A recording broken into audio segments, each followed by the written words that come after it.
स्वागत है आप सबों का आर्ट्स पाठशाला के इस यूट्यूब चैनल पे। जैसा कि शुरुआत हमारी एक मोटिवेशन लाइन से होती है, वैसे ही है, जरा कामयाब तो होने दो दोस्त मुझे, जरा कामयाब तो होने दो दोस्त मुझे, फिर मेरे दिन भी बदल जाएंगे। जरा कामयाब तो होने दो दोस्त मुझे, फिर मेरे दिन भी बदल जाएंगे। जो चार लोग आज मेरे पीछे बातें करते हैं, कल वही मेरे पीछे चलेंगे। तो स्वागत है आप सबों का। शायद कई बच्चे को शायद मेरे हिसाब से नोटिफिकेशन नहीं मिल पाता है, शायद कुछ कंप्लेन, फोन भी आया है, कॉल भी आया है कई बच्चे का कि सर आपका नोटिफिकेशन बच्चे तक नहीं पहुंच पा रहा है। क्या ये बात सही है? नेहा कुमारी, छोटू आ गया, छोटू पॉलिटिकल साइंस जैसे होता है छोटू आ जाता है ना। थैंक यू छोटू। चलो, संविधान के सच्चे मार्गदर्शक हमारे political science sir, thank you so much. क्या नोटिफिकेशन नहीं मिल पाता है? जरा ये बात बताओगे, सच्चाई है या गलत है? कई बच्चे का कॉल आता है कि सर नोटिफिकेशन नहीं आ पाता, क्या ये सही है? अगर सही है तो बताओ, नहीं तो फिर चलते हैं आगे। क्या सही है? क्या नोटिफिकेशन नहीं मिल पाता है कुछ बच्चे को, या सभी बच्चे को नोटिफिकेशन नहीं मिलता है, वो स्क्रॉल करते करते आ जाता है? अगर नोटिफिकेशन नहीं आ रहा है तो फिर जो शेड्यूल लगाते हैं उनसे थोड़ा बात करना होगा। क्या जरा बताओगे? बच्चे का कमेंट आया है, हाँ सर नोटिफिकेशन नहीं आता है। देखो बच्चे का आ रहा है कमेंट, ठीक है। कई बच्चे का आज कॉल भी आया था कि सर नोटिफिकेशन नहीं आ पाता है आपका, तो कहाँ से दिक्कत है थोड़ा सा उसको देखना होगा। नोटिफिकेशन, जी सर नोटिफिकेशन मिल रहा है, ओके सर। कुछ बच्चे को नोटिफिकेशन मिल रहा है, हो सकता है छोटू तुम अपना देखना नोटिफिकेशन ऑफ हो, और कई बच्चे को हो सकता है नोटिफिकेशन नहीं मिलता हो, तो खैर कोई बात नहीं है। आप टाइम पे थोड़ा सा आ जाइए करिएगा। हाँ इसलिए सर हम नहीं जुड़ पाते, ओके कोई बात नहीं, कोई दिक्कत नहीं। चलो, आज एक बहुत खूबसूरत सब्जेक्ट के खूबसूरत टॉपिक को लेकर के हाजिर हैं। हालांकि टाइम थोड़ा सा डिले चल रहे हैं क्योंकि दो लगातार अभी क्लास हुआ, फिर तीसरा क्लास हम लोग लेकर के आए, तो थोड़ा सा टाइम जो है वो डिले हमको दिख रहा है। लेकिन उन सबको साइड करते हुए हम टाइम को, है ना, थोड़ा सा बेहतर प्रॉपर यूज कर सके, इसी को लेकर के हम आपके साथ जुड़ते हैं। आपको पता होगा हमारा उद्देश्य एक सिंपल सा होता है कि आपको कितना बेहतर से बेहतर कंटेंट दे, ताकि आपकी जो क्वालिटी पढ़ाई है उसको और एक चार चांद लगाया जा सके और आपको सही मायने में एजुकेशन का मतलब पता चल सके। इसी वजह से हम लोग कंटेंट से कोई कॉम्प्रोमाइज करने की कोशिश नहीं करते। ये नहीं कि बच्चे पढ़ रहे हैं या बच्चे नहीं पढ़ रहे हैं, इसको ध्यान में ना रखते हुए कंटेंट बेहतर होना चाहिए, एनसीईआरटी बेस्ट होना चाहिए। आपको पता हो या ना पता हो, आपको हम एक बात बता दें कि हम जितने भी कंटेंट आपके लिए, है ना, जितने भी कंटेंट जो है वो आपको मिल रहे होंगे, वो सारे कंटेंट जो है वह एक बेहतरीन टीम के साथ बनाया जा रहा है और बेहतर जो है क्लास उपलब्ध आपको कराया जा रहा है। तो चलिए बिना देरी किए सेशन की शुरुआत करते हैं। ये चैप्टर नंबर 2 है, बहुत खूबसूरती से पढ़ाएंगे, याद रखिएगा। बस आप बहुत खूबसूरती से थोड़ा पढ़िएगा। अगर आप खूबसूरती से पढ़ लीजिएगा तो आपको पढ़ने में क्या मजा आएगा वो जरा गौर करिएगा। और आपकी विचार ना बदल दिया ये चैप्टर तो फिर कहिएगा। जैसे पहला चैप्टर ने आपको कहीं ना कहीं सोचने पे मजबूर कर दिया था, बहुत सारे चीजों को आपको जानने पे मजबूर कर दिया था, वही चीज आपको यहाँ भी है। और ये चैप्टर तो मेरा जो है वो सबसे फेवरेट चैप्टर है। मतलब अगर आप पूछें कि सर पॉलिटिकल साइंस आप क्यों पढ़ाते हैं और पॉलिटिकल साइंस पढ़ाने का क्या उद्देश्य है, तो मेरा सिर्फ और सिर्फ उद्देश्य यही है कि हमारे भारत के संविधान में जो हमें दिया गया अधिकार है, इसी अधिकार को हमें पढ़ाने में इतना मजा आता है, इतना मजा आता है कि शायद हम आपको वो बता नहीं सकते हैं। सर ये अधिकार या सुविधाएं संविधान के नागरिक को देता है जिनकी रक्षा कानून करता है। बिल्कुल बिल्कुल, हमें इस चैप्टर को पढ़ाने में इतना मजा आता है और इतना बढ़िया हमको ये चैप्टर लगता है कि हम आपको शायद बता नहीं पाए कि ये मेरे लिए कितना महत्वपूर्ण चैप्टर है। ये मेरे दिल से निकला हुआ चैप्टर रहता है, ये याद रखिएगा। इतनी दिल तो बढ़िया नहीं बना है, लेकिन खैर इससे ज्यादा जरूरी है कि हम आपको ये चैप्टर बहुत अच्छे से पढ़ाएं, बहुत मजेदार ढंग से पढ़ाएं। तो चलिए सेशन की शुरुआत करते हैं। मेरी आवाज, मेरी ऑडियो वीडियो सभी आप तक पहुंच रही है होगी।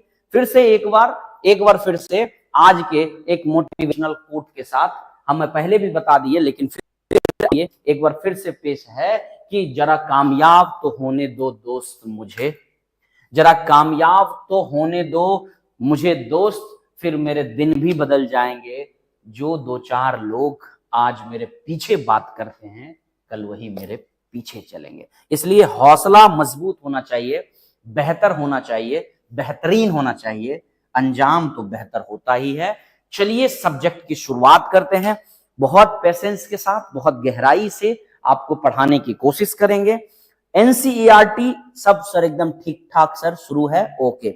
एनसीईआरटी पूरी तरह से पैटर्न पर आधारित है, पूरी तरह से एनसीईआरटी को डिजाइन करके बनाया गया है, सारे कंटेंट एनसीईआरटी आधारित है।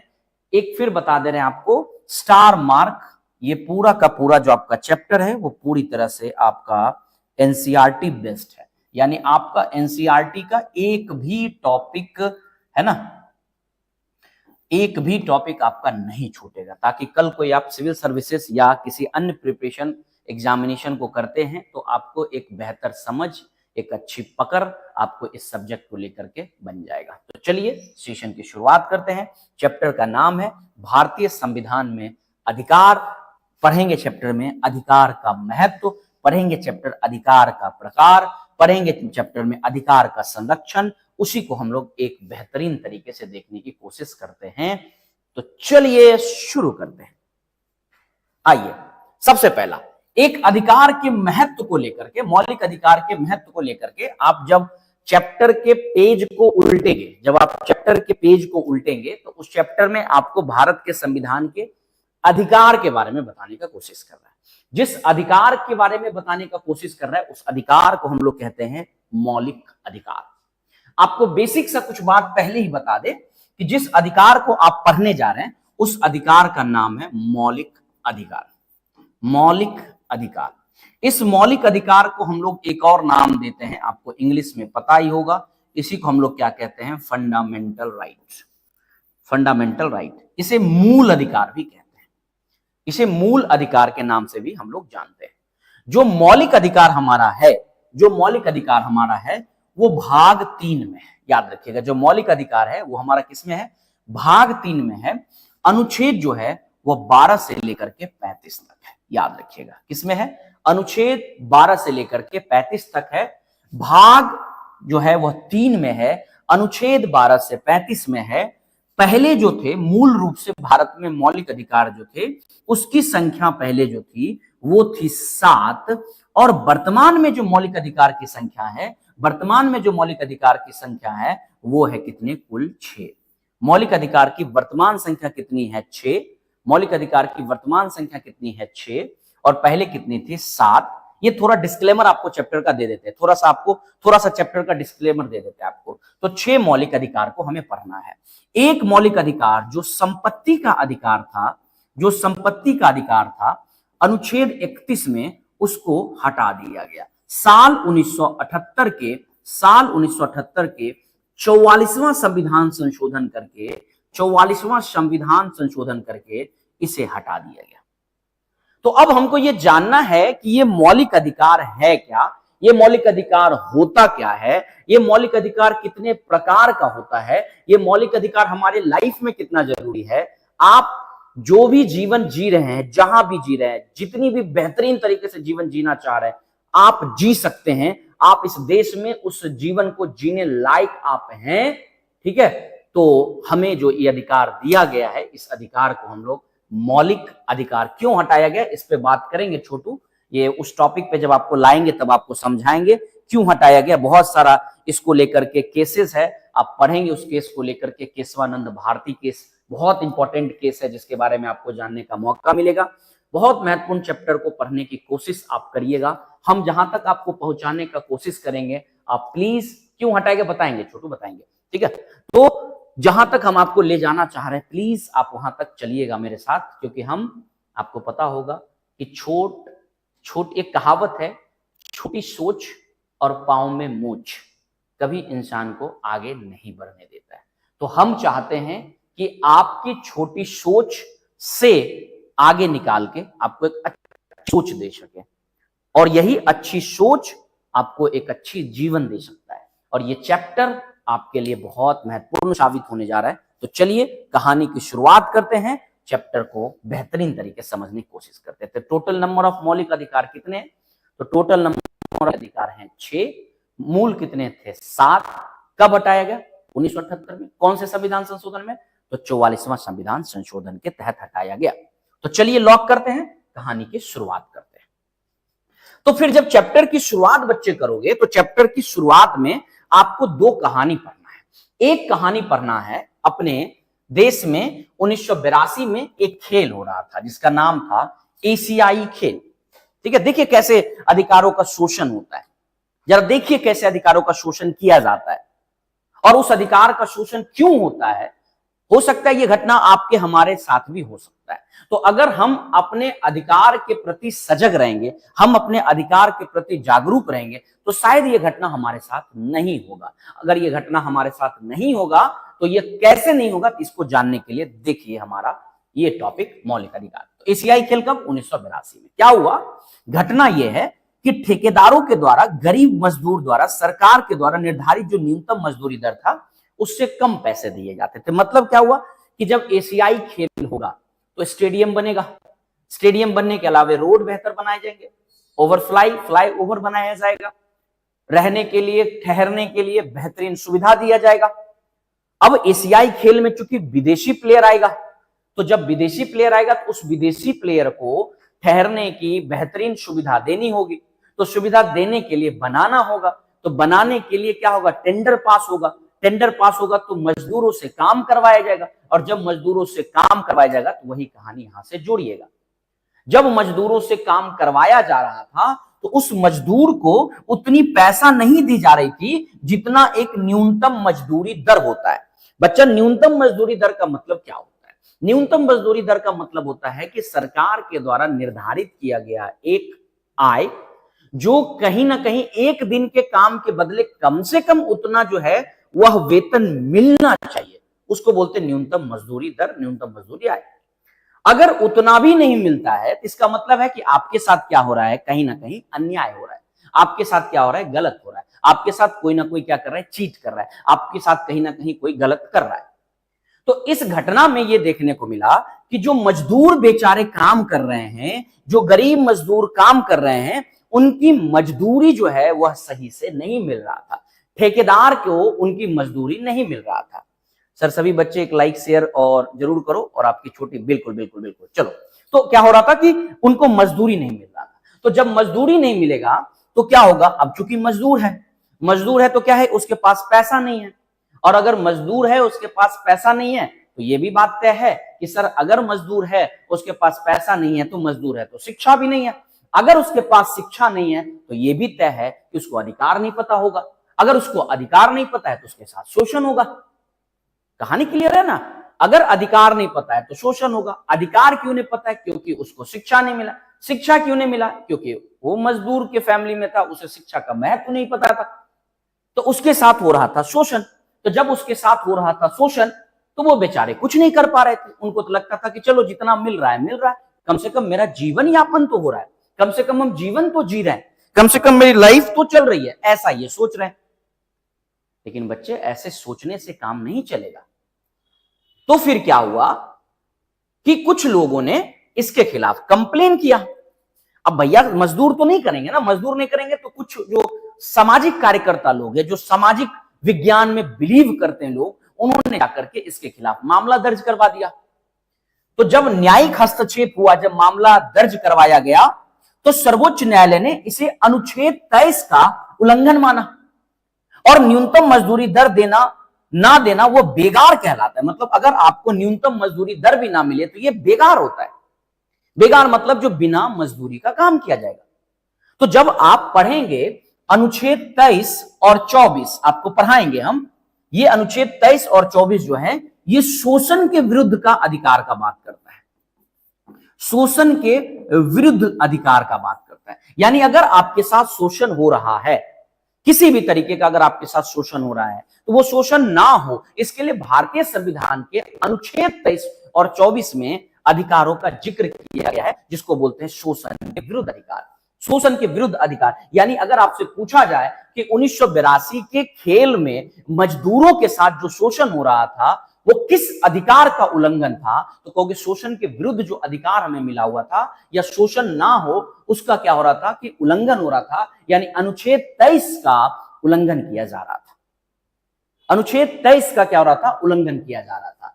तो कंक्लूजन ये निकला कि हमें सीख यह मिला कि मौलिक अधिकार केवल कागजी दस्तावेज नहीं है, ये समाज के सबसे शोषित वर्ग को सामाजिक न्याय दिलाने का एक सशक्त माध्यम है। ये सिर्फ एक माध्यम नहीं है या सिर्फ एक कागज नहीं है, याद रखिए, ये कोई कागज का टुकड़ा हमारा अधिकार नहीं है, बल्कि ये अधिकार हमें और मजबूत बनाता है। ये अधिकार हमें और देश के प्रति जागरूक होने को कहीं ना कहीं एक बेहतर दिशा में आगे बढ़ाने का मददगार साबित होता है। ये है हमारे लिए मौलिक अधिकार, ये मीनिंग है हमारा मौलिक अधिकार का। यानी शिक्षा ही एक ऐसा हथियार है जो, हाँ, शिक्षा सिर्फ नौकरी पाने का अधिकार नहीं बल्कि सही और गलत के अंतर समझने का भी। बिल्कुल। अब सोचिए जरा एक बात कि इस व्यक्ति के साथ, यहां के मजदूरों के साथ शोषण क्यों हो रहा था? तब आप कहेंगे कि सर शोषण इसलिए हो रहा था क्योंकि इन्हें मौलिक अधिकार के बारे में पता नहीं था। तो बाद में संविधान के जो गार्जियन है, जो संविधान के हमारे जो रक्षक हैं, जो हमारे अधिकारों की रक्षा करते हैं, कौन? यानी कि कोर्ट ने ये बात माना कि बिल्कुल सर कहीं ना कहीं ये हमारे मौलिक अधिकार का क्या हो रहा है? विरोध हो रहा है, या मौलिक अधिकार का उल्लंघन हो रहा है। तो किस अधिकार का उल्लंघन हुआ? अनुच्छेद 23 का उल्लंघन हुआ। तो अब चलते चलते ही दिमाग में आपको बैठ गया कि सर अनुच्छेद 23, कोई भी आपसे पूछेगा अनुच्छेद 23 क्या है, तो आप ईमानदारी से आंसर दीजिएगा, आप ईमानदारी से आंसर दीजिएगा कि क्या क्या क्या, कि सर अनुच्छेद 23 शोषण के विरुद्ध अधिकार है। ऐसे आर्टिकल याद होगा। आर्टिकल को आप सीरियल वाइज याद करेंगे तो भूल जाएंगे। आर्टिकल को जब टीचर कोई बताता है तो उसको समझने की आप कोशिश करिएगा। सर पढ़ाई में मेहनत करते रहिए। हाँ बिल्कुल बिल्कुल बिल्कुल, एकदम बिल्कुल सफलता मिलता है। डन है? क्लियर है? बिल्कुल डन है। तो ये शोषण क्लियर समझ में आ गया। एशियाई खेल क्लियर है सबका? एशियाई खेल में किस शोषण का विरोध हुआ, मतलब सॉरी किस अधिकार का विरोध हुआ? तो अनुच्छेद 13, सॉरी अनुच्छेद क्या नाम है? 23 का शोषण हुआ। एक कहानी और देखते हैं बच्चा। एक कहानी है, पूरा एनसीईआरटी है। आप एनसीईआरटी को जब खोलेंगे, एनसीईआरटी को जब पलटेंगे, तब आपको मेरी बात शायद समझ में आएगी। हो सकता है कि मेरी बात आपको समझ में ना आए, ठीक है, हो सकता है। क्यों? क्योंकि हमने क्या किया, आपको सीधा सीधा वो पढ़ाना नहीं शुरू कर दिया कि मौलिक अधिकार जो है भाग 3 में है, कुल 6 हैं, जिसमें से पहला जो है वह समानता का अधिकार है जो कि 14 से 18 में है, फिर स्वतंत्रता का अधिकार है जो कि 19 से 22 में है, फिर 19 क्या कहता है, 20 क्या कहता है, 21 क्या कहता है, 22 क्या कहता है। नहीं, आप वो पढ़ाएंगे, थोड़ा समझो। 12 क्या कहता है, 13 क्या कहता है, 14 क्या कहता है, 15 क्या कहता है, 16 क्या कहता है, 19 क्या कहता है, 22 क्या कहता है, 25 क्या कहता है, सब बताएंगे। लेकिन अभी मेरे साथ थोड़ा हम जो बता रहे वो कहानी समझो। तो क्या हुआ, वो गेम क्लियर है सबका? अब चलते हैं एक और कहानी लेकर के। इसका कहानी है वो है मचल नालूंग की कहानी है। एक और देखो मचल नालूंग का कहानी क्या है। मचल नालूंग का क्या है कि वहां भी इसके अधिकार के साथ क्या हुआ, शोषण हुआ। और यहां जो जिस अधिकार के साथ मचल नालूंग का शोषण हुआ वो अनुच्छेद 21 था। अभी बात करते हैं अनुच्छेद 21 क्या है। यह घटना है, एक 23 वर्षीय व्यक्ति है जिसका नाम है मचल नालूंग। उस पर किसी कारण से केस हो जाता है, और जब वो केस हो जाता है तो केस होने के बाद पाया जाता है कि उस व्यक्ति की मानसिक स्थिति सही नहीं है। जब मानसिक स्थिति सही नहीं है तो कोर्ट कभी भी उसको लेकर के ट्रायल नहीं चला सकता है, कोर्ट कभी भी उसको लेकर के केस नहीं चला सकता है। इसलिए नहीं चला सकता है क्योंकि हाँ बिल्कुल कहानी, क्योंकि इसलिए नहीं चला सकता है क्योंकि पहले उस व्यक्ति को मेंटली फिट करना होगा, पहले उस व्यक्ति को मेंटली फिट करना होगा, उसके बाद उसे सजा सुनाया जा सकता है। तो कोर्ट ने आदेश दिया पहले इसको अस्पताल ले जाओ, हॉस्पिटल ले जाओ, और हॉस्पिटल ले जाकर के इसका पहले इलाज कराओ। जब इसका इलाज हो जाएगा, जब ये मेंटली फिट हो जाएगा, जब ये मेंटली ठीक हो जाएगा, तब हम इस पे क्या करेंगे, ट्रायल चलाएंगे। तब हम इस पे क्या करेंगे, अपनी जो हमारी एक ट्रायल है उसको चलाएंगे। पहले इसको मेंटली फिट करो। तो इसे क्या कर दिया गया, इसे भेज दिया गया कहां पे, अस्पताल। जब इसे अस्पताल भेज दिया गया तो अस्पताल में इसकी मानसिक जो बीमारी थी उसको ठीक किया जा रहा था। ठीक किया गया तो कुछ दिन में दवाई चला, दवाई वगैरह चल गया तो ये ठीक हो गया। तो अस्पताल ने क्या किया, अपना एक पैड जो होता है, लेटर पैड होता है, लेटर पैड पे उसने कोर्ट को नोटिस दे दिया कि सर ये जो आदमी है मचल नालूंग, ये अब फिट हो चुका है, इस पे अब ट्रायल चलाया जा सकता है। इसने क्या कर दिया, मतलब जो अस्पताल था उसने क्या किया, थाने को सौंप दिया कि ले जाइए अब इसको, ये मेंटली फिट हो चुका है। अब थाना का काम क्या होगा भैया, थाना का काम होगा उस व्यक्ति को ले जाएगा कोर्ट में, कोर्ट में ले जा करके, अब कोर्ट उसको सजा देगा। अब सजा सही है या गलत है, वह दोषी है या दोषी नहीं है, यह तय करने का काम किसका था? तो सर कोर्ट का काम था। लेकिन कोर्ट में इसका ट्रायल चलाया ही नहीं गया।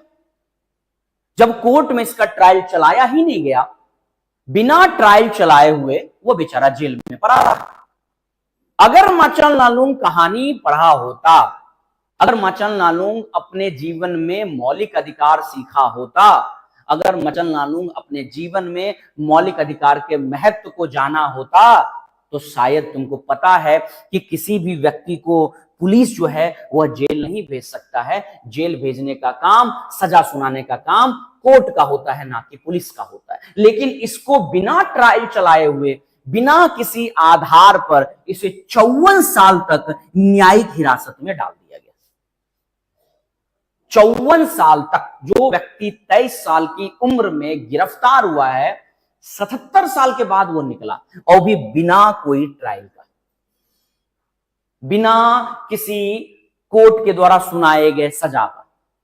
जब ये बात पता चला, ह्यूमन राइट कमीशन को जब ये बात पता चला, तो उसने जाकर के इसके खिलाफ आवाज उठाया, और आवाज उठाने के बाद पता है इसको 54 साल के बाद क्या किया गया? छोड़ा गया।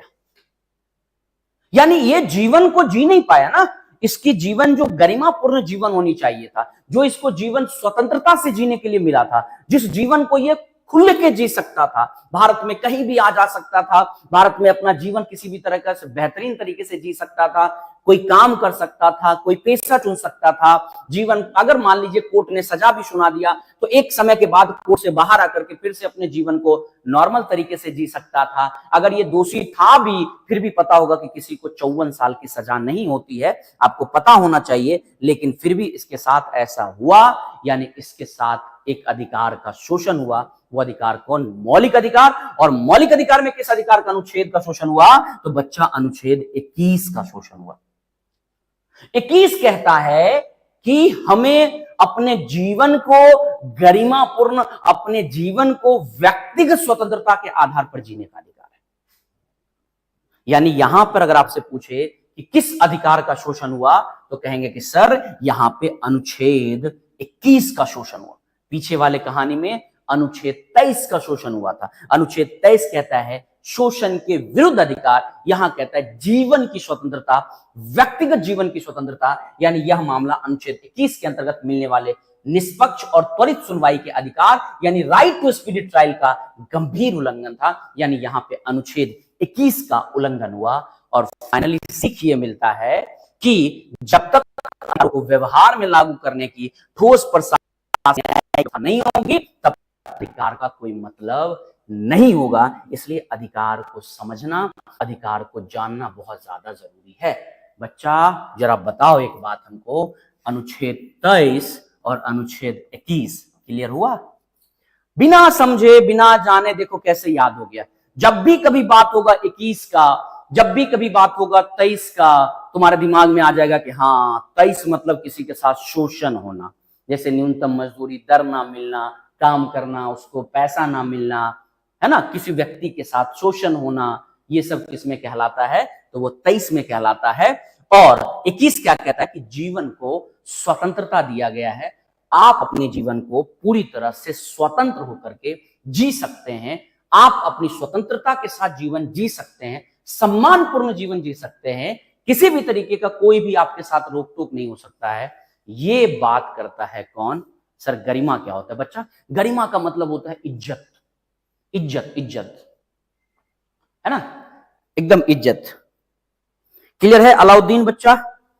छोटू क्लियर है? जल्दी बताओ क्या क्लियर हो रहा है, समझ में आ रहा है या नहीं आ रहा है? दो ही बच्चा पढ़ो, लेकिन हम पढ़ाएंगे तो बहुत मजेदार से, है ना। जैसे तैसे तो हम पढ़ा नहीं सकते। मेरे YouTube पर आने का मतलब ये नहीं है कि हम आपको जैसे तैसे पढ़ा दे। बोलो क्लियर हुआ? अलाउद्दीन तुम बच्चा बहुत पहले से क्लास करता है, छोटू तो बहुत पहले से क्लास कर ही रहा है। मेरे हिसाब से पॉलिटिकल साइंस में ये दो बच्चा बहुत सीरियस रहता है, और भी सीरियस बच्चा रहता है, लेकिन स्कूल खुल चुका है, कई बच्चे स्कूल चले जाते हैं। लेकिन मेरी भी कुछ मजबूरी है, जो थोड़ा सा हमें पॉलिटिकल साइंस सिर्फ विषय नहीं पढ़ाते, बल्कि संविधान, लोकतंत्र, जीवन को एक जागरूक नागरिक बनाने के लिए। बिल्कुल बिल्कुल बिल्कुल क्लियर है सबका बच्चा? जल्दी बताओ क्लियर है सबका? चले ये दो कहानी अगर आपका हो गया होगा तब हम आपको एक और टॉपिक से मिलाते हैं। जल्दी बताओ, जब तक तुम दोनों, कम से कम तुम दोनों तो जवाब दो, जल्दी से तुम दोनों जवाब दो। अलाउद्दीन, छोटू, क्लियर है? देखो, अच्छे चीज को थोड़ा सा स्प्रेड होने में समय लगता है, बुरे चीज तो तुरंत फैल जाएगा। अच्छा चीज समाज में एक्सेप्ट करने में समय लगता है। तो और जो है ना, जी सर बिल्कुल सर, अच्छे से समझ में आ गया सर, मस्त लग रहा है सर आप पढ़ने में, okay thank you so much, all clear sir. चलिए, मेरे दो बच्चे लाडले मेरे शिक्षार्थी, बहुत अच्छा बच्चा, आ जाओ नेक्स्ट। यानी कि आपको जो अधिकार दिया गया है, जैसे अभी आपने 13 पढ़ लिया, अब आप सोए भी रहोगे, जब आप सोए भी रहोगे तब 2-3 बात याद रहेगा। क्या सर? तो सर मौलिक अधिकार किस भाग में है? तो सर भाग 3 में। सोए हुए रहोगे तो भी सर कहां से कहां तक है? सर तो 12 से 35 तक में। अच्छा, 12 से 35 में कोई दो बताओ, तो तुम कहोगे हाँ तुरंत दो बता दे रहे। एक सुनिए, 23 शोषण के विरुद्ध अधिकार, कहेगा वाह। दूसरा पूछेगा कि और बताओ, तो बोलेगा कि काम करते हैं, तुमको 21 भी बता देते हैं। बोला क्या 21 बताओगे? 21 जानता है क्या है? हमको व्यक्तिगत जीवन स्वतंत्रता के साथ जीने का, गरिमापूर्ण के साथ, मतलब बहुत इज्जत प्रतिष्ठा के साथ हम जीवन जी सकते हैं। यानी हमारा 23 और हमारा 21 डन है, क्लियर है। अब सवाल ये आता है सर जी, कि अगर हमको मौलिक अधिकार दिया गया है, अगर हमें मौलिक अधिकार दिया गया है, तो उस मौलिक अधिकार को अपने देश में तो मौलिक अधिकार कहते हैं, लेकिन ये पहले तो भारत में आया नहीं था। इसे पहले कई देशों में लागू किया जा चुका था। कोई जरूरी नहीं कि इसको हर देश में मौलिक अधिकार ही कहा जाए, ये याद रखिएगा। कोई जरूरी नहीं कि इसे हर देश में मौलिक अधिकार ही कहा जाए। इसको नॉर्मली जो हम लोग कहते हैं, ये नॉर्मली जो हम इसको कहते हैं, वो कहते हैं अधिकारों का घोषणा पत्र। याद रखिएगा, नॉर्मली जो इसको हम कहते हैं वो क्या कहते हैं? अधिकारों का घोषणा पत्र। यानी अधिकार का घोषणा पत्र, यानी आपके अधिकार का एक पत्र किया गया, घोषणा करके आपको एक पत्र दिया गया है, उस पत्र को हम कहते हैं अधिकारों का घोषणा पत्र। याद रखिएगा, यानी संविधान द्वारा प्रदान किए गए, सुरक्षित किए गए अधिकारों की एक सूची। यानी आपको दिया गया अधिकार का एक सूची, आपको दिया गया अधिकार का एक सूची जो है वह अधिकारों का घोषणा पत्र कहलाता है। अधिकारों के घोषणा पत्र से आप क्या समझते हैं? तो आप कहेंगे कि संविधान द्वारा प्रदान किए गए या सुरक्षित किए गए अधिकारों की एक सूची को हम क्या कहते हैं? अधिकारों का घोषणा पत्र कहते हैं। यह सरकार को नागरिकों के विरुद्ध काम करने से रोकती है और उल्लंघन करने पर उपचार कराती है। कितना बढ़िया लाइन लिखा है। मतलब सरकार का भी मजाल नहीं है, सरकार का भी ये वैल्यू को कहीं ना कहीं कंट्रोल करता है कि आप जरूरत से ज्यादा नहीं जा सकते, आप जरूरत से ज्यादा हमारे अधिकार को छीन नहीं सकते, आप हमारे अधिकारों को किसी भी हाल में हमसे दूर नहीं कर सकते हैं। आप कुछ भी करें वो ठीक है, लेकिन हमारे अधिकार का कोई हनन नहीं होना चाहिए। यह है मौलिक अधिकार का ताकत, ये है मौलिक अधिकार का ताकत। इसी को कहते हैं हम लोग क्या? अधिकारों का घोषणा पत्र। तो बच्चा, अधिकारों का घोषणा पत्र किसको कहते हैं? तो संविधान द्वारा प्रदान किए गए, सुरक्षित किए गए अधिकारों की सूची को हम क्या कहते हैं? अधिकारों का घोषणा पत्र कहते हैं। यह सरकार को नागरिकों के अधिकारों के विरुद्ध काम करने से रोकती है, उल्लंघन करने पे अगर उल्लंघन हो भी जाता है तो इसको उपचार देती है। ये याद रखिएगा, ये हमारे अधिकारों का घोषणा पत्र। और भारत में अधिकारों के घोषणा पत्र को लेकर के पृष्ठभूमि यह है कि भारत में 1928 में मोतीलाल नेहरू ने सबसे पहले ब्रिटिश शासकों से भारत के अधिकारों के घोषणा पत्र की मांग उठाई। बोला भैया तुम ठीक है शासन करो मेरे पे, ठीक है तुम शासन करो नो डाउट, लेकिन हमको ये सब कुछ अधिकार दे दो। तो भारत में याद रखिए, अधिकारों के लिए पहली बार जो मांग उठाई गई थी 1928 में, वो मोतीलाल नेहरू जी के द्वारा उठाया गया था। इनके द्वारा उठाया गया था, तो आंसर कहेंगे सर ये मोतीलाल नेहरू जी के द्वारा उठाया गया था। क्या था चैप्टर, क्या था? अधिकारों का घोषणा पत्र। तो अधिकार घोषणा पत्र किसे कहते हैं? शायद मेरे हिसाब से क्लियर हो गया होगा। संविधान द्वारा प्रदान किए गए या संविधान के द्वारा संरक्षित किए गए अधिकारों की जो एक सूची होती है, उसी को हम क्या कहते हैं? हम अधिकारों का घोषणा पत्र कहते हैं। और अधिकारों का जो घोषणा पत्र है, इसके बारे में ऐतिहासिक पृष्ठभूमि ये कहता है कि भारत में साल 1928 में मोतीलाल नेहरू ने सबसे पहले क्या किया? ब्रिटिश शासकों है ना से अपने अधिकारों का मांग किया था। अब आते हैं अगला में। अब एक सवाल आपके दिमाग में पैदा होना चाहिए, सवाल ये पैदा होना चाहिए कि सर एक सवाल है, आप लॉयर क्यों नहीं बन गए सर? जिस तरह से आप संविधान और कानून को समझाते हैं, लगता है कोई कोर्ट में। अरे रे रे, चलो आ जाओ। Thank you so much. Sir एक सवाल था, बोलो सवाल पूछो, पूछो पूछो, बोलो जल्दी बोलो, सवाल क्या था, जल्दी पूछो ताकि हम आगे बढ़े।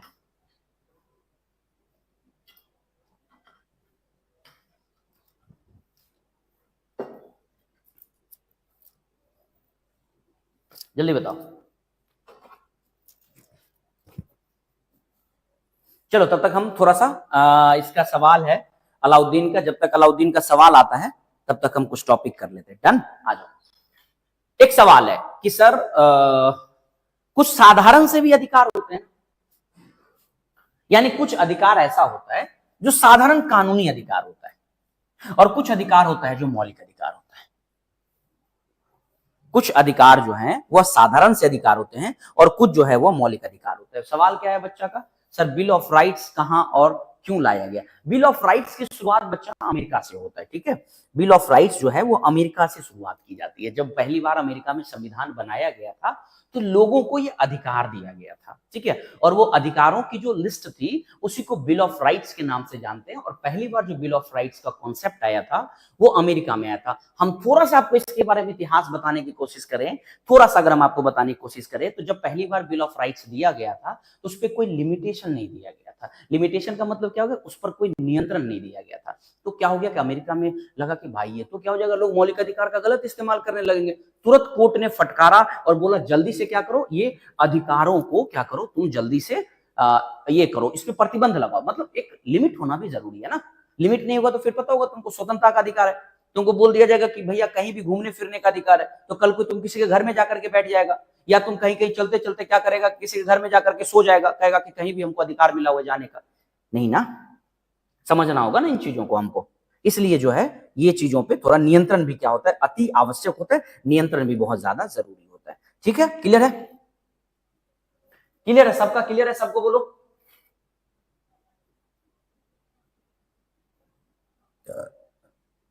चलिए, सब बच्चा क्लियर है?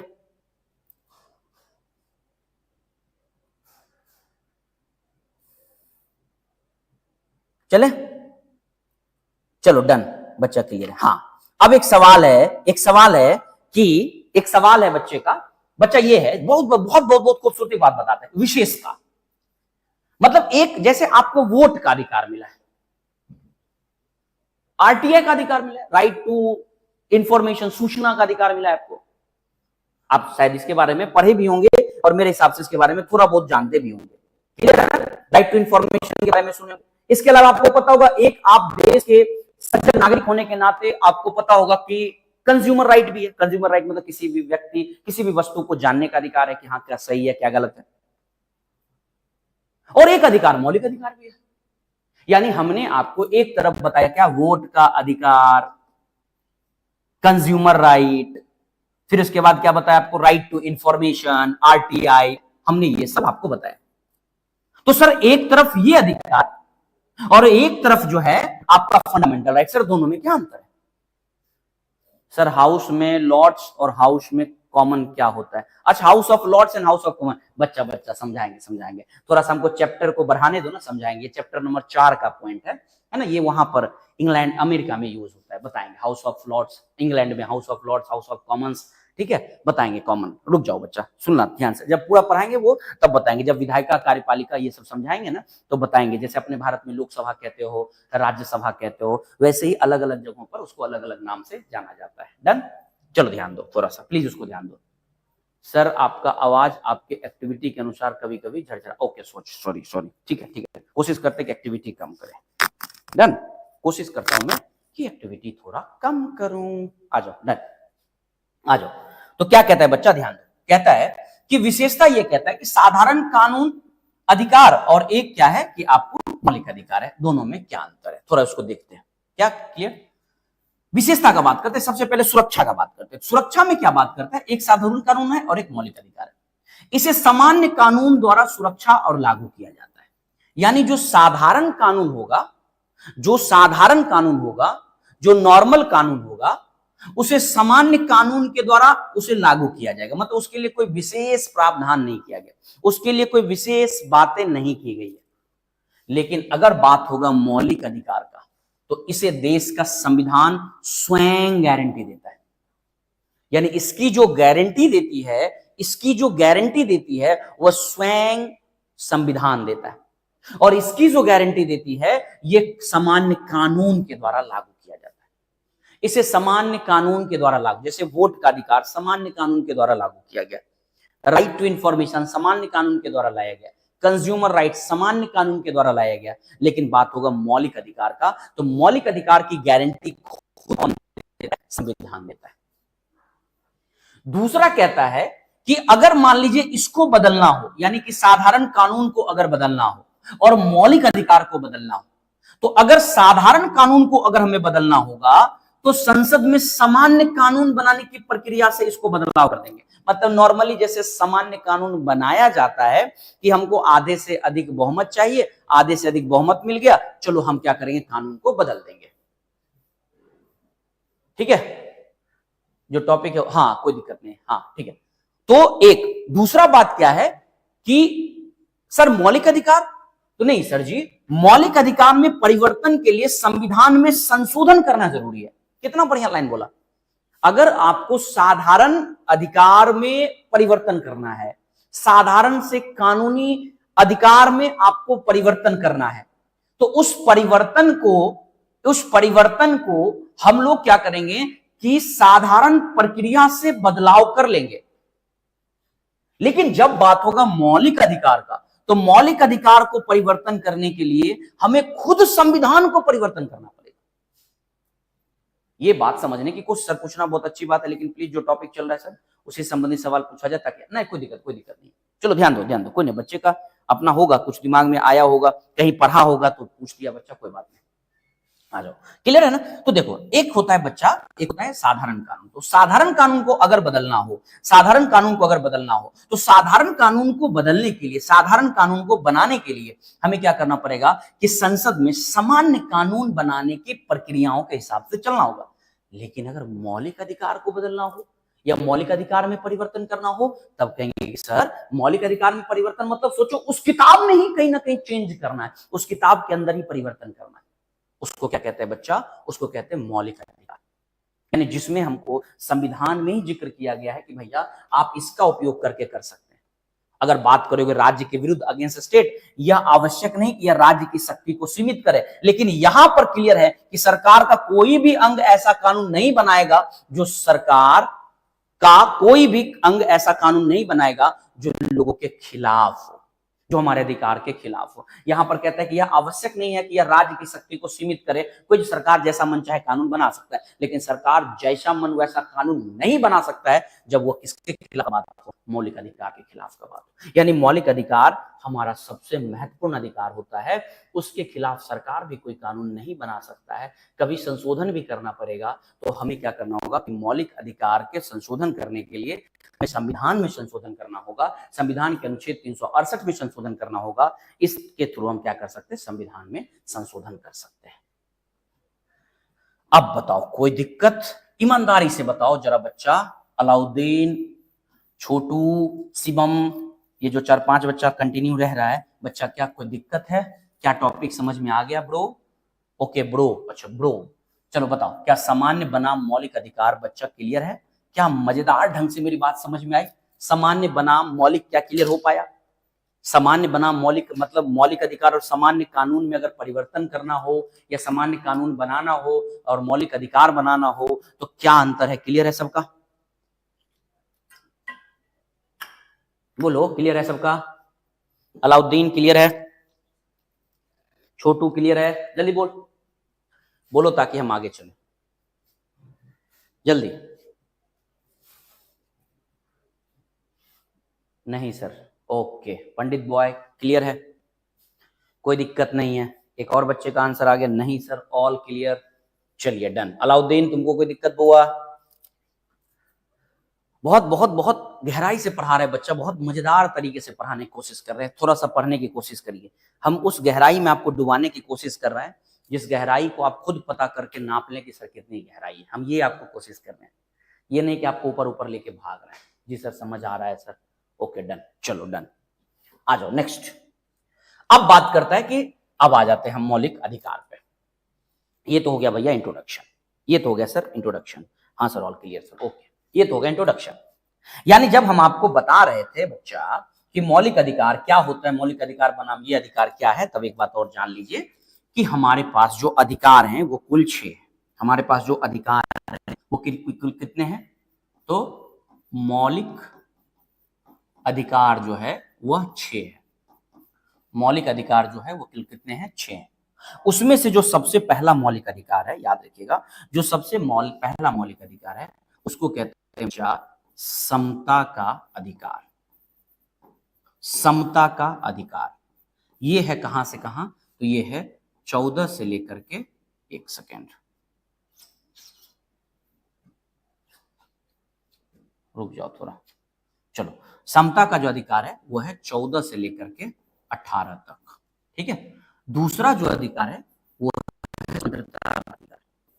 स्वतंत्रता का जो अधिकार है, स्वतंत्रता का जो अधिकार है बच्चा, वो कहां से कहां तक है, वो है आपको 19 से लेकर के 22 तक। हमारा आज का 2 टॉपिक यही रहने वाला है, समानता का अधिकार, स्वतंत्रता का अधिकार, इसके बाद होता है शोषण के विरुद्ध अधिकार, फिर होता है हमारा धार्मिक स्वतंत्रता, फिर उसके बाद होता है जो अल्पसंख्यक वर्ग के लोग हैं उनकी बात की जाती है, ठीक है। आप पढ़ेंगे 19 से 22, फिर 23-24 शोषण के विरुद्ध पढ़ लेंगे, 3 हो जाएगा। फिर चौथा पढ़ेंगे 25 से लेकर के 28 तक में आप अपनी धार्मिक स्वतंत्रता का बात करेंगे, 4 हो जाएगा। फिर 5वां जो है आपको अल्पसंख्यक जो देश में है उनकी मतलब जागरूकता की बात की जाएगी, वो आपको 29-30 में बात कर देगा। फिर 31 गायब है, 31 ही था संपत्ति का अधिकार, उसको हटा दिया गया। फिर 32 रेमेडीज के बारे में, रेमेडीज का मतलब होता है यानी संवैधानिक उपचार का बात करेंगे 32 में, ठीक है। तो कुल आपको 6 अधिकार पढ़ने हैं। सर आप बहुत अच्छे तरीके से पढ़ा रहे हैं सर, ऐसा लग रहा है कि कोई रोचक कहानी सुन रहे हैं, हर बात आसानी से समझ आ रही है, ऐसे ही पढ़ाते रहिए सर, ओके थैंक यू। चलो तो क्या हो गया, ये बात क्लियर हो गया सबको, मौलिक अधिकार सबको क्लियर है ना सर, आप अच्छी तरीके से कहानी की तरह पढ़ा रहे हैं सर, ओके डन, आ जाओ। तो क्या कहता है बच्चा, जो हम अभी जो पढ़ने वाले वो कौन अधिकार को पढ़ने वाले हैं, समता के अधिकार को पढ़ने वाले। अब हम ये ऑफलाइन में भी बच्चे को पूछते हैं और आपसे भी पूछ रहे हैं, आपको शायद ये बात नहीं पता होगा, आप एक शब्द मेरा सुने होंगे, ये शब्द लिखा है समता। समता नोट समानता, समता वर्सेस समानता। तो जिस मौलिक अधिकार में हम पढ़ रहे हैं, जिस मौलिक अधिकार को हम पढ़ रहे हैं वो है समता का अधिकार, एक होता है समानता का अधिकार। समानता और समता में बेसिक अंतर यह है कि इसको हम बच्चे को ऐसे समझाते हैं, मतलब ऑफलाइन बच्चे को भी और आपको भी हम ऐसे समझाने की कोशिश करते हैं कि समता का अधिकार का मतलब होता है कि हम सपोज करो कि पढ़ा रहे हैं तो टॉपिक सेम है, तो पढ़ाया सबको जा रहा है, तो सबके लिए हम समान टॉपिक पढ़ा रहे हैं। लेकिन कुछ बच्चे ऐसे होंगे जो हो सकता है मेरे टॉपिक को नहीं पढ़ पा रहे होंगे, सही से नहीं समझ पा रहे होंगे। तो जो बच्चे नहीं समझ पा रहे होंगे उनको हम अलग से फिर पढ़ाएंगे ताकि वो बच्चे भी क्लास में हर बच्चे की तरह समझ पाए। तो जब हमने आपको समान रूप से पढ़ाया तो वो समानता, और जब हमने कुछ कमजोर वर्गों को या कमजोर बच्चों को हमने अलग से पढ़ा करके उसको बराबर करने का कोशिश किया, उसको कहते हैं हम वॉइस ठीक कीजिए। ओके क्या कह रहा है, वॉइस ठीक कीजिए। क्या वॉइस खराब है, क्या वॉइस खराब है तो बताना, ठीक है। तो समानता का मतलब क्या हो गया, समानता का मतलब हो गया जैसे हम आपको पढ़ा रहे हैं, तो जब हम आपको पढ़ा रहे हैं, जब हम आपको पढ़ा रहे हैं सर 4-5 बच्चे फिर भी आप सर पूरे समर्थन जोश के साथ पढ़ा रहे हैं, सर शिक्षक के सच में सम्मान के पात्र हैं, थैंक यू सो मच। आ जाओ, क्या वॉइस खराब है क्या बच्चा, एक मिनट चेक कर लेते हैं। क्या वॉइस खराब जा रही है तो बताना, क्या वॉइस खराब जा रही है तो बताना जरा, हो सकता है वॉइस थोड़ा सा खराब जाए तो प्लीज बताइएगा, ठीक है। आ जाओ, तो क्या बता रहे थे आपको कि क्या बता रहे थे कि जैसे पढ़ा रहे हैं आपको, तो जब हम आपको पढ़ा रहे हैं तो पढ़ाने में हमने सबको बराबर पढ़ाया, तो ये हुआ समानता। लेकिन उसी समानता में कुछ बच्चे समझ रहे होंगे, कुछ बच्चे नहीं समझ रहे होंगे। तो जो बच्चे नहीं समझ रहे होंगे उनको हम क्या करें, अलग से पढ़ाएंगे ताकि वो सब बच्चों के बराबर हो सके। उसको कहते हैं समता। ये समानता और समता में अंतर है।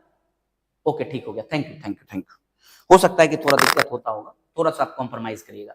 इतने बेहतर तरीके से पढ़ाने की कोशिश करें तो थोड़ा वॉइस लड़खड़ा भी जाए तो आप समझने की कोशिश कर लीजिएगा, ठीक है।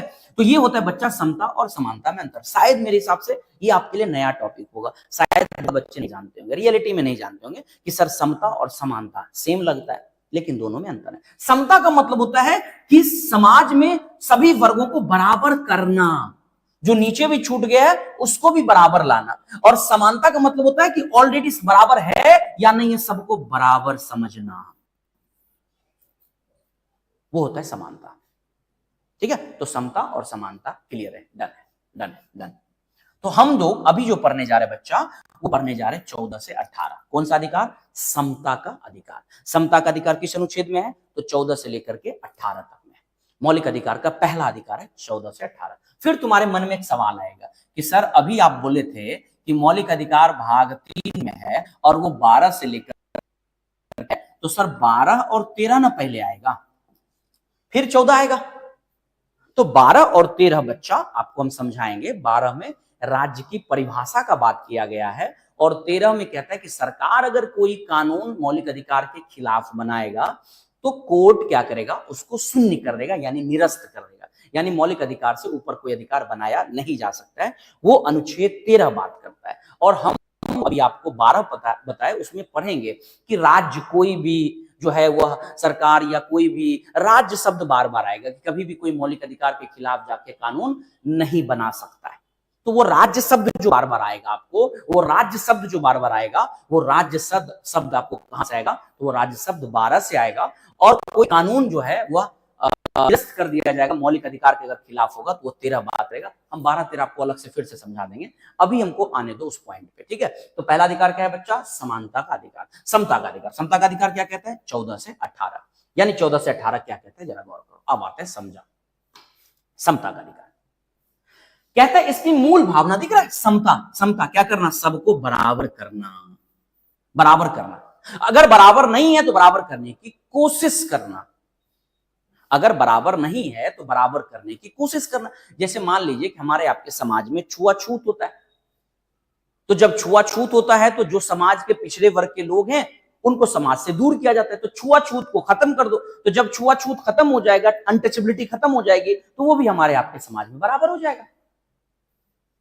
इसको कहते हैं समता का अधिकार। मतलब जो समाज में समान नहीं है उसको भी बराबर लाना, समता का अधिकार उसे कहते हैं। तो बच्चा समता का अधिकार का अनुच्छेद बताओगे तो कहोगे सर 14 से लेकर के 18 तक में बात किया गया। 14, 15, 16, 17, 18 क्या कहते हैं ये आपको अलग से हम समझा देंगे, ऐसे आपको एक बार में बोल के निकल जा रहे हैं। 14 कहता है कानून के समक्ष समानता या कानून का समान संरक्षण, क्लियर है। 15 कहता है कि कहीं भी किसी भी तरीके से धर्म, जाति जो है, हमारा समुदाय है, नस्ल है, इसके आधार पर कोई भेदभाव नहीं होगा। कहीं भी कोई भी सार्वजनिक स्थान पे जाएंगे हम सब बराबर रहेंगे। जैसे आप पार्क में गए तो पार्क में ये नहीं कि जाति देख कर जाएंगे, कई सिनेमा हॉल में गए तो जाति देख करके जाएंगे, कोई भी सार्वजनिक स्थान पर आपके साथ भेदभाव नहीं होगा। 16 कहते हैं कि रोजगार में सबको अवसर की समानता होगी, मतलब जो भी सबको रोजगार मिलेगा वो सबको रोजगार में अवसर की समानता मिलेगी। 17 कहता है छुआछूत का अंत, यानी कि छुआछूत जो चल रहा है उसका अंत कर दिया जाए। और 18 कहते हैं कि अगर किसी भी तरीके का किसी व्यक्ति को उपाधि जैसे मिलता था पहले, यानी जो टाइटल वगैरह पहले लगता था, नाम से पहले जो लगाया जाता था, महाराजा धीराज है ना, या फिर कुछ ऐसा टाइटल लगता था, वो टाइटल नहीं लगेगा, सिर्फ 2 सेक्टर में लगेगा। सेना और शिक्षा के क्षेत्र में आप देखते होंगे नाम है जैसे इंजीनियर, प्रोफेसर, लॉयर, या फिर 18 में ही आप देखेंगे तो सेना में ब्रिगेडियर, जनरल, कर्नल, आप ये सुनते होंगे। तो वहां पर ये चीज हो सकता है, अदरवाइज आपको ये नहीं होगा। तो समता का अधिकार जो है वह 14 से 18 में बात किया गया, और 14 से 18 हमने आपको एक बार शायद बोल के निकल गया। आप थोड़ा सा मेरी बात को रिवीजन करेंगे, मेरी बात को रिकॉल करेंगे तो आपको समझ में आ जाएगा। खैर, समता का अधिकार का बात करते हैं। तो इसका मूल भावना क्या है, मतलब समता के अधिकार का मेन उद्देश्य क्या है, समता के अधिकार का मेन गोल क्या है? तो समता का उद्देश्य का मेन गोल है बच्चा कि समाज में व्याप्त विभिन्न प्रकार के जो भेदभाव है, जैसे हमारे समाज में, आपके समाज में भेदभाव है। भेदभाव क्या है? तो भेदभाव जाति के आधार भेदभाव लिंग के आधार पर, भेदभाव जन्म स्थान के आधार पर है, भेदभाव मूल वंश के आधार पर है। तो ये सारे भेदभाव को खत्म करना ताकि समाज में हम सब बराबर हो सके, सब बराबर हो सके। समाज में सबको बराबर की भावना से देखना, समाज में सबको बराबर करना, समाज में सबको बराबर समझना, अगर बराबर नहीं है तो बराबर करना, यह कहलाता है हमारा मूल भावना किसका? समता का अधिकार। उसको कहते हैं समता का अधिकार। यानी ये समता का अधिकार। अगर कोई समाज में समानता नहीं है तो समानता लाना समता कहलाता है। समाज में अगर हम बराबर नहीं हैं तो बराबर लाना समता का अधिकार बच्चा कहलाता है, और यह समाप्त कर सभी नागरिकों को समान प्रतिष्ठा और समान अवसर देता है। यह है मूल भावना किस अधिकार का? समता का अधिकार का। यह उद्देश्य है समता का अधिकार। सार्वजनिक समानता मिलना, सार्वजनिक स्थान पर सर गोरा और काला के साथ भी भेदभाव होता है, हाँ एकदम बिल्कुल बिल्कुल, अरे हमारे साथ, अरे कोई बात नहीं भाई, कोई बात नहीं, ये गोरे काले ये सब चीजों से आप ऊपर उठिए, है ना, आप ऊपर उठिए, कोई दिक्कत नहीं है, कोई दिक्कत नहीं है, सब ठीक हो जाएगा। पढ़ने वो जो लोग करते हैं ना, उनको एक्चुअल में संविधान नहीं पता है, जो ये करते हैं उनको एक्चुअल में एजुकेशन से कोई मतलब नहीं है, जो करते हैं उनको शिक्षा से मतलब नहीं है, जो करते हैं उनको देश की व्यवस्था से मतलब नहीं है। लोग यही फंसा हुआ है, गोरे काले में फंसा हुआ है। भाई दुनिया मंगल पे जा रहा है, 21वीं सदी में जा रहे हैं, दुनिया लोग अंतरिक्ष का सैर करने जा रहा है, और तुम गोरे काले में फंसे हो यार।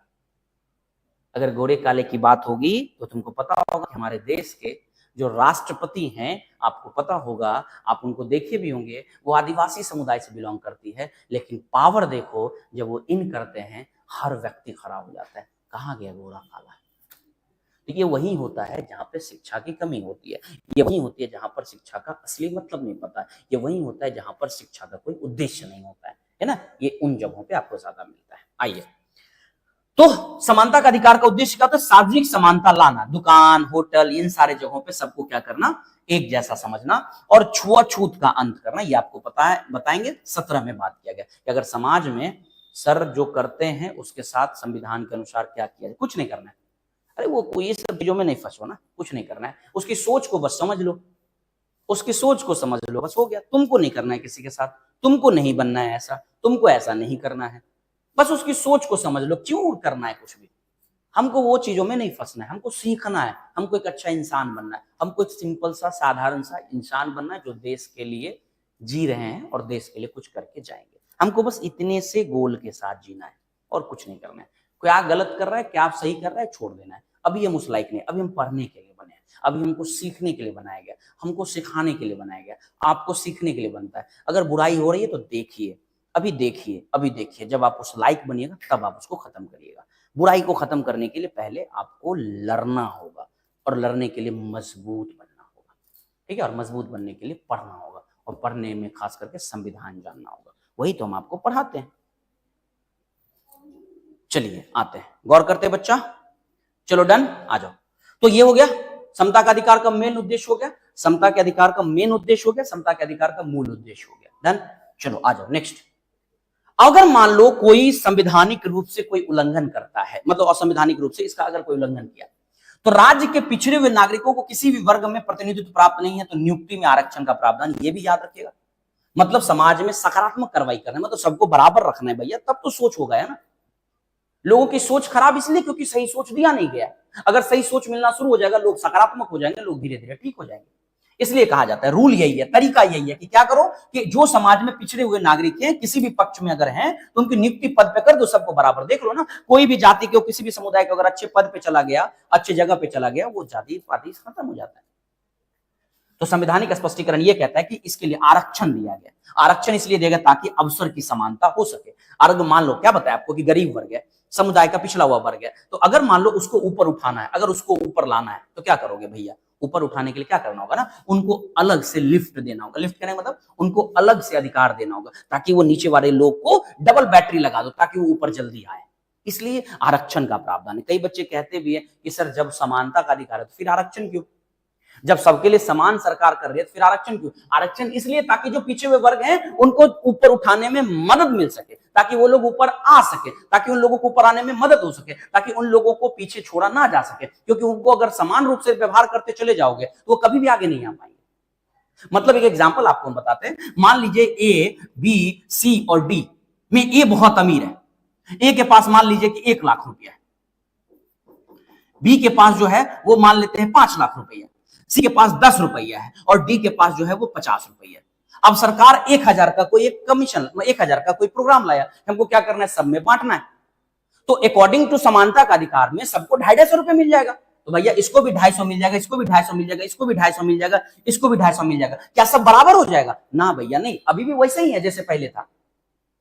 समान हुआ? नहीं हुआ। तो क्या करो, इनको इनको अलग से कुछ बेनिफिट दो, इनको अलग से ऊपर उठाओ, ताकि ये लोग इसके बराबर आ सके।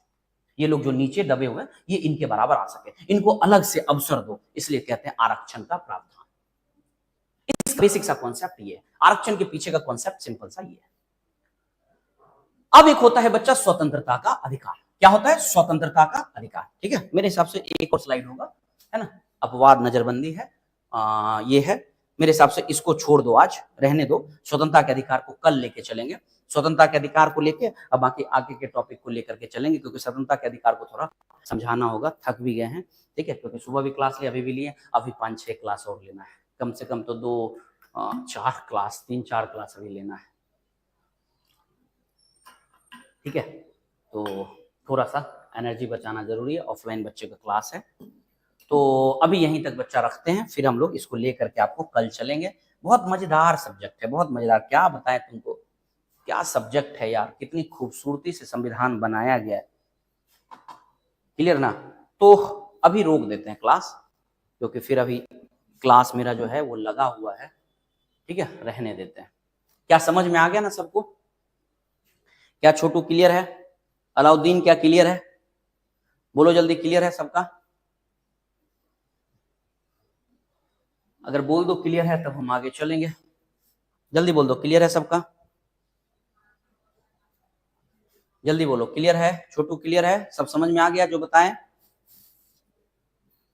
जो बताएं वो समझ में आ गया सबको? आ गया तो जल्दी बताओ यस सर, आ गया समझ में। जो बच्चे वीडियो बाद में देखेंगे वो भी देख लेंगे, कोई दिक्कत नहीं है, बच्चे बाद में वीडियो देख सकते हैं, है ना।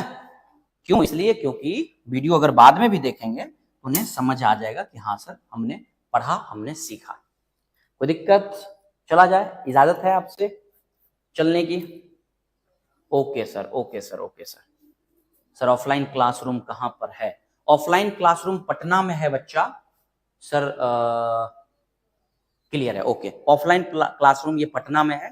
ठीक है, आर्ट्स पाठशाला नाम है मेरे कोचिंग का नाम, मतलब जो आपके हम लोग सब जो पढ़ रहे हैं, हम सब के कोचिंग का नाम जो है वो आर्ट्स पाठशाला है ना। ये आपको दिख रहा होगा, जहाँ पे हम आर्ट्स के बच्चों को ही बेहतरीन तरीके से पढ़ाने की कोशिश करते हैं, बेहतरीन क्वालिटी देने की कोशिश करते हैं, एक अच्छे कंटेंट के साथ बच्चे को जोड़ने की कोशिश करते हैं। तो चलिए हम लेते हैं आपसे अलविदा, मिलते हैं कल आपके साथ, या फिर शाम में भी मिलेंगे, है ना, आपके साथ 12th के बच्चों के साथ कल आज शाम में मिलेंगे।